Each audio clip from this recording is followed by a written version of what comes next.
Let me ask you something uncomfortable. What if success doesn't ruin people overnight?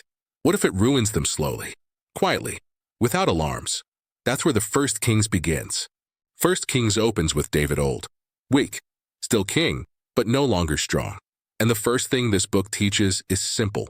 Power eventually outlives the person who held it. The transition is messy, not heroic, not clean. Solomon doesn't become king through destiny alone. Politics, manipulation, fear. Succession is always complicated. Solomon starts well, young, aware of his limits. He asked for wisdom, not wealth, not victory, wisdom. And that moment makes people trust him. God grants it, and Solomon becomes legendary. Judgment stories, insight, respect from nations. This is the golden age. Solomon builds the temple, a place of beauty, order, meaning. And when the temple is dedicated, everything feels aligned. God's presence fills the space. Solomon prays humbly, acknowledges dependence. This is the high point. Then something subtle changes. Not rebellion, comfort. Solomon's wealth grows. Influence expands. Foreign alliances multiply. And slowly, so do compromises. The book is careful here. It doesn't say Solomon stopped believing.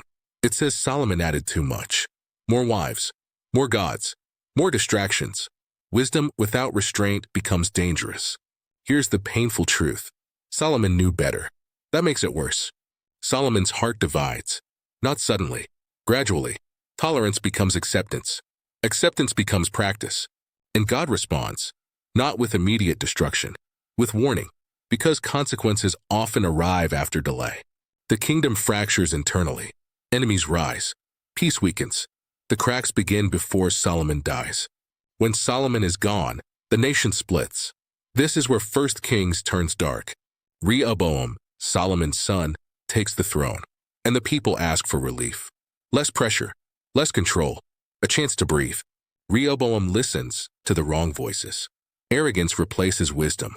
He tightens control, and the kingdom divides. 10 tribes break away. Israel in the north, Judah in the south. Unity dies. This moment matters, because it shows something timeless. Leaders who ignore people create enemies.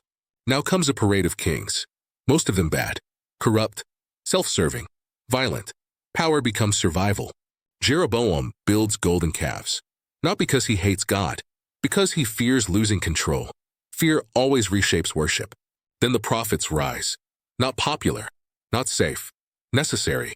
And this is where Elijah enters, not with diplomacy, with fire. Elijah confronts Ahab, a weak king married to a ruthless queen. Jezebel, power without conscience. Baal worship spreads, not as belief, as political convenience. Elijah stands alone and asks the nation a question that still matters. How long will you limp between two opinions? Mount Carmel, fire from heaven, truth exposed. But even miracles don't guarantee repentance. Jezebel threatens Elijah, and Elijah collapses. Fear returns. Burnout hits. This is one of the most human moments in the Bible. A prophet who just saw fire from heaven wants to die, because spiritual victories don't remove emotional exhaustion. God doesn't rebuke Elijah. He feeds him, lets him rest, then speaks quietly, not in fire, not an earthquake, in a whisper. First Kings teaches something deep here. God is not always in spectacle.